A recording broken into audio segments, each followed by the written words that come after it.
Hey guys, Tony here, and I'm bringing you guys a commentary. It's very much on a serious note.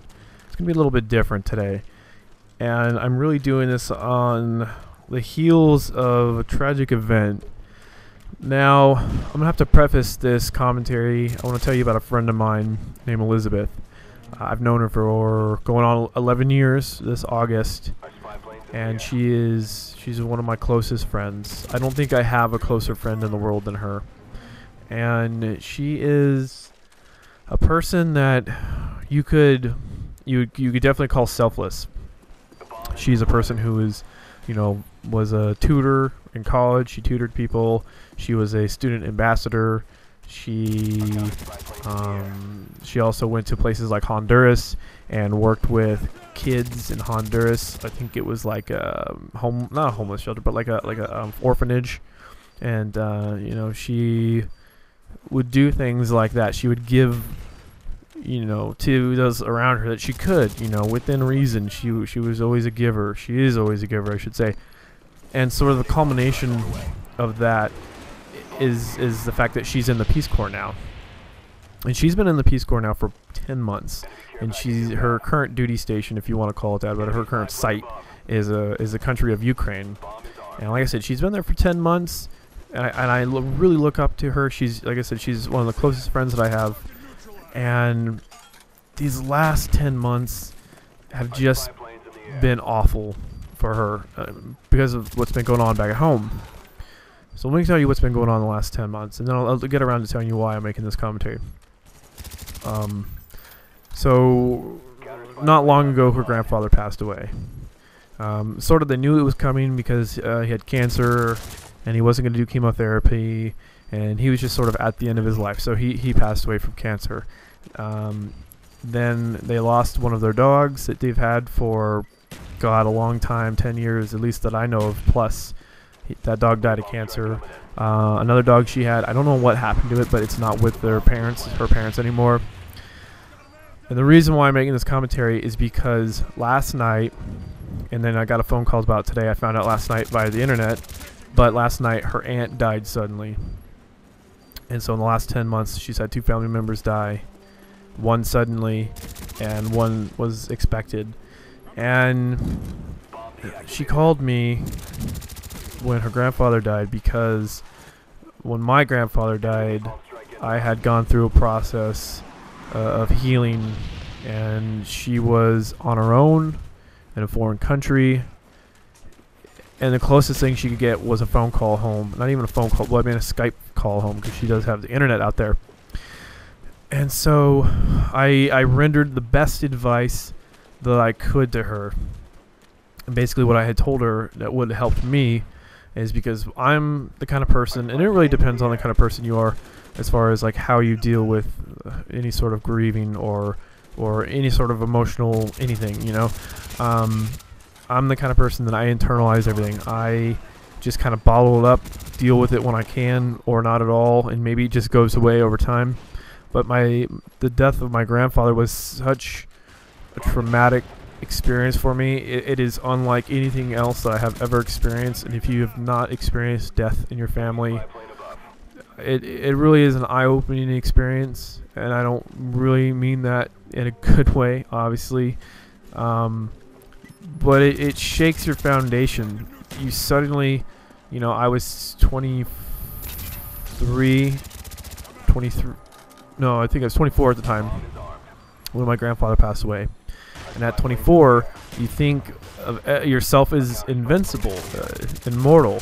If you're lucky enough to have grandparents, parents, people survive into your 20s, you just kind of get used to the idea that they're always there.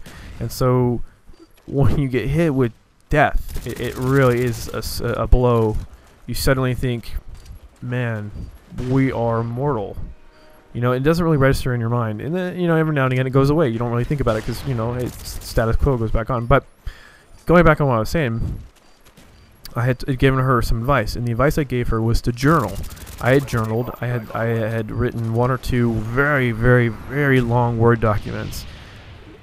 I think I probably cried more than I've ever cried before writing these documents and reading these documents. And I don't know what happened to them. I lost them. They're gone. They were on my PC that crashed several years back. But I gave that advice to her, and I guess she took it. Because I talked to her mom about it not several months ago, and I guess that she had told me that she was journaling, and it was helping. And I'm glad that I could help. And so anyways, I got a phone call today from her older sister, Andrea, and her older sister said, you know, Tony, you know, and she got really emotional, and she said, you know, Gail died. And I said, yeah, I know. I found out about it last night from the internet, of all places. And she apologized because they wanted to tell everyone in the family. And the thing is I've known this family for 10 years now, almost. The family itself I've known for about 8 years, but Elizabeth I've known for almost 11 years now. And she's like, I wanted to tell you, but she just got caught up with phone calls to family members, and you know. And this is the really sad part about the situation, is that she was this woman Gail was only in her late 40s. Her daughter is turning 21 Friday. They had these plans to go to Vegas together. Understandably, you know, her uncle, Elizabeth's uncle, is just devastated right now. And of course, you know, her cousin is devastated as well. And for myself, I knew the woman. I didn't know her, you know, not on a family level. You know, I know that if anything would have happened to her sisters, her brother, her parents, I would probably be just as devastated as if it was my parents. But this woman, I met her a handful of times, but she was one of those people that she touched you in such a like a complete way, I guess. You know, I remember the first time I was going on this camp out with Elizabeth and her family, and we were out in the middle of this place called Duluth Canyon. If you guys are familiar, well, those of you who may or may not be in San Diego, those of you who are not in San Diego will have no idea what I'm talking about, but those people in San Diego should hopefully know where Duluth Canyon is. Anyways, it's this area. It's sort of rural houses and stuff out there, but there's a campsite.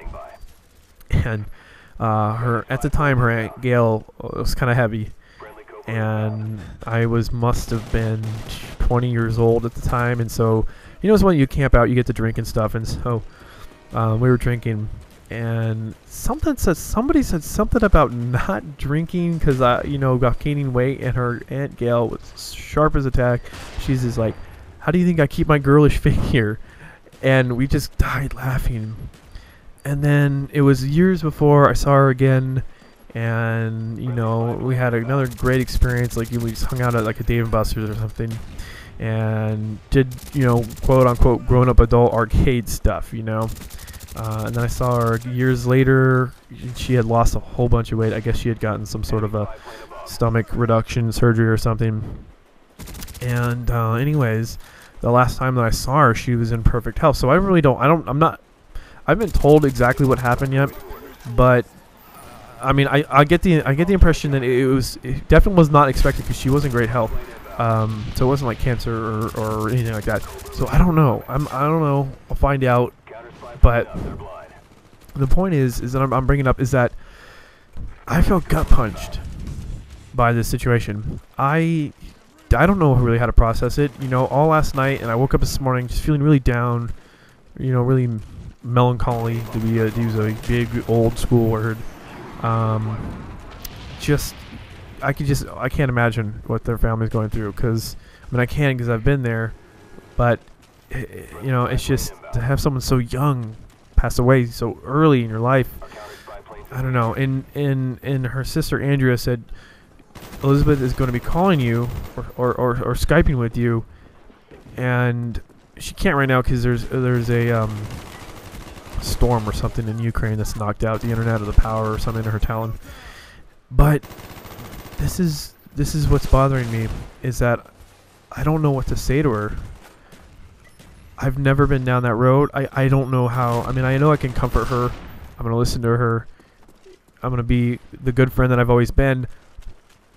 But I can't offer her any advice on how to deal with the situation. I've never been there.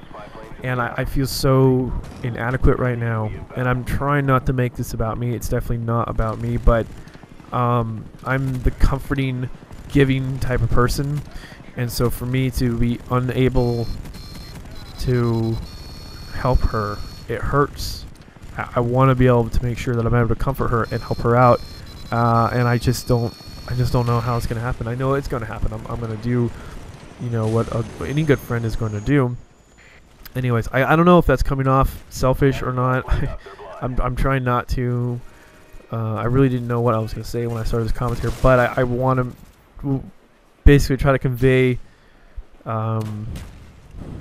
these thoughts that I'm having right now, and just try to, I don't know, try to get clear in my head. But anyways, also, if you guys, and I'm not, and this is something else that when my grandfather had died, it sort of shook my core. I'm not much of a religious person. I've always sort of been raised in that scientific way, that way where facts are needed. Faith is not something to go on. But I'm putting out as much good thoughts in the air as I can, and I do ask of you, you know, if you are a religious type, you know, keep her family in your prayers. I know I'm not giving out her information, but you know, I'm pretty sure that you know, God will figure out who you're talking about. You know, yeah, that's really it, guys. I don't really have much else to say. I have a paper I need to finish up right now, and I'm still sort of processing this, and I don't know. I don't want to say I'm dreading that phone call when she calls me tomorrow or later on tonight, but it's weighing heavy on my shoulders, and I want to make sure that I can be there for her, you know. So anyways, guys, I'll talk to you guys later. Thank you for subscribing, and thank you for listening. Take it easy, guys.